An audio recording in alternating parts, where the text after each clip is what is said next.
Chapter 23. Young Prem Singh.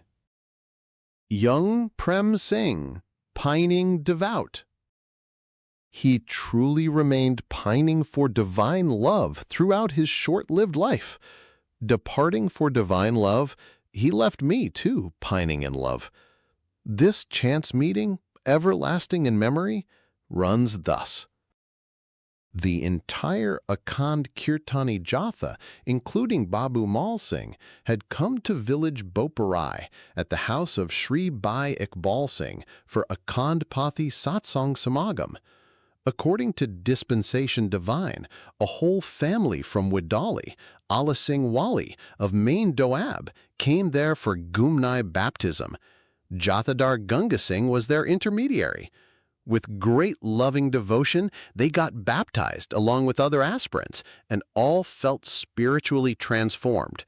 Young Prem Singh was particularly smitten by divine love in his astonishing transformation. He was deeply imbued with spirituality. Engaged in meditation of divine name, all were losing awareness of their bodies in total engrossment. Seeing youthful Prem Singh in enjoyment of divine glory, a common thought occurred separately to Gurmukh Bhai Mal Singh Ji and me at the same time. It was thought that this young man's marriage with our loving young girl, Kulwant Kaur, would be most befitting. The concurrence of thought between two of us got confirmed and made resolute without exchanging words. Shri Babu Mal Singh Ji talked to Jathadar Ganga Singh Ji and the family from Vadali that this young Prem Singh now belonged to us, meaning the proposal. It further transpired that he was still an eligible bachelor. He was a student in some school near Vadali. Babuji further proposed that the boy may take admission in Shri Mukatsar High School, whereby Iqbal Singh was serving as headmaster. This would ensure personal supervision by Bhai Iqbal Singh, as also provide chance to benefit from the only environment of Shri Mukatsar Darbar Sahib, historical shrine. Bhai Iqbal Singh Ji readily agreed to this arrangement. Thus, Prem Singh Ji passed his matriculation from there. Next, he took admission in Khalsa College Shri Amritsar and passed in Faculty of Arts, F.A. It was then time for much-awaited Anand Sanjog, the destined marriage. Finally, the day arrived, and a marriage party of Gurmukhs singing Gurbani Kirtan landed at Narangwal. This was the first occasion for Saint Bhai Jawala Singh Ji's visit. It turned out to be a long session of Akhand Kirtan. This was a summer gathering of devout souls, basking in spiritual environment. Gurmukh Prem Singh, the groom, was in most blissful state. Early morning Asa Devar Kirtan started. It was full moon night. Wares of Kirtans sounded reached far. The initiating prayer, Ardanas, by Gurmukh Prem Singh Ji, brought a touch of flourishing to the yearning souls. The renowned Akali Ragi Bhai Lachman Singh Ji Gandharb, title means celestial singer, started classical kirtan in divine fervor. In addition to harmonium, there was mingling of the tunes of nafris, flute-type musical organs, played by two accompanying artists. The prominent kirtarnia of the Jatha were also present. The Anand marriage was performed in astonishing grandeur of Blai. The devout Bhai Gumukh Kaur was thus wedded to Gurmukh youthful Prem Singh. It was a perfect match of both physical and spiritual beauties. Prem Singh Ji's charm fascinated one and all. I had come to admire him at the very first sight, and that developed into still deeper love with this new relationship. They lived happily together in highest marital bliss. Before I started coming to Kumar Hadi Hills, I was invited to a secluded area of Solan Hills by Sardar Basheshiar Singh Ji, a high official of Dadaji state, at his residence, along with entire Jatha. A long period of 4 months was spent there. There was adequate arrangement for comfortable stay for all, and the longer expenses were borne by Sardar Basheshiar Singh.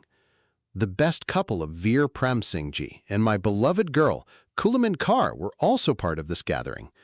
The very sight of youthful Prem Singh was enough to make Sardar Basheshiar Singh and his wife Bidhi Sagar Ji fall in deep love with him. Veer Prem Singh was appointed to an attractive post in Patiala state. Sardar Basheshiar Singh was then among the prominent state officials belonging to a highly reputed family. He came to admire high character and bearing of Prem Singh and almost adopted him. Though appointed a state employee, Prem Singh spent many years staying close to S. Basheshiar Singh Ji. He served with utmost loyalty, intelligence, and awareness. Prem Singh had excellent dealings with associated officials of both superiors and subordinate categories. He came to be loved by one and all for his enthusing blissfulness, and everyone claiming special relationship with him. His devotion to duty and obedience was such that he was ever willing for anything, anytime. Though in my case he enjoyed a privileged position of almost son-in-law, yet he remained most humble and ready for any service. He never exhibited any sense of self-pride or haughtiness. Enjoying the blessedness of many saint sangamas, his privileged relationship with the wife never exhibited due to this deep humility. He always had sweet words for all, which were sweetened with his inner disposition and not just faked. It is this sweetness of disposition that wins recognition in House of the Guru, and devoid of this virtue have no place. It is Nam Simran, ceaseless divine memory. It was grace of the Guru that Prem Singh enjoyed both spiritual and worldly recognition. The high social status of his family was well acknowledged in Vadali. It was so destined through divine will that all members of this august family died within a period of 1 year. The house, once filled with hustle and bustle of activity, wore a deserted look. Prem Singh's mother was first to depart, and her glory, too, departed with her. Next was turn of his younger sister and elder brother. Prem Singh's son of about 3 years, too, died. Bibi Kulwant Kaur was left with 2 baby daughters. His father was next victim of death, leaving all matters to the sole care and responsibility of Kaka Prem Singh. However, in the general collapse, he too did not endure. None could anticipate this recall by divine so soon. I was enjoying spiritual bliss at Kumar Hadi, and Bibi Kulwant Kaur was also with me.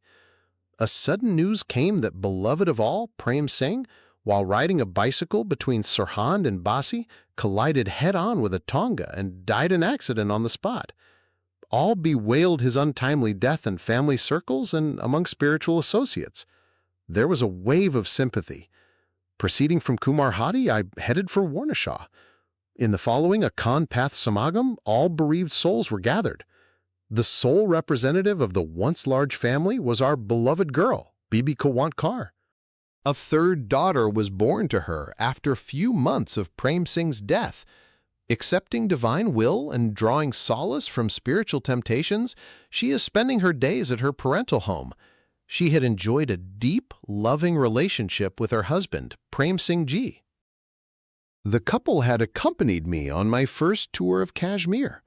They were deeply steeped in enjoyment of Akhand Kirtans. Prem Singh had a pen name of Balbal that I was not aware of. When I found him in soaring spiritual flight and losing all other awareness, I happened to comment that he was a great pinning lover of divine. It was then that a knowing person informed me of his pen name that carried the same meaning. However, he was never called by this name during congregations of satsang. Time would pass, and so would many a youthfulness, yet the memories of the beloved would never fade. The Nam-inspired devotion, abiding in the hereafter, must be relishing great environment of high spirituality and would not look back here. How would those yearning for onward progress ever to look back? Wounds of separation of the lovelorn can never heal. The call of death does not discern the age of child, youth, or old, but follows indication of Master Divine to lead mortals to the hereafter. Departed are the charming while riding the crest of spirituality, and particularly those untouched by worldliness ended their life sojourn beautifully in bliss. This upheaval is a blessing in disguise for me. The pangs of this separation from Nam-imbued souls is devout, keeps me aloof from worldliness. The death always appears to be hovering overhead. It is a gift of these departures to the hereafter. My salutations to the graced ones of Guru's house, whose souls departed one after the other to merge into divine. Punjabi Gurmukhi verse on the page is present, but it is not legible enough in the provided image to transcribe accurately. I am a sacrifice unto my spiritually awakened friends. Those are the ones, my inseparable beloveds of common love. How can the beloveds of unbreathable ties of love be forgotten? Their very sight is enthralling, and they remain ever so close to heart. Ever blessed are they with all virtues, without a flaw. Sacrifice am I unto my friends of spiritual awakening. Shubhi Chand M.I.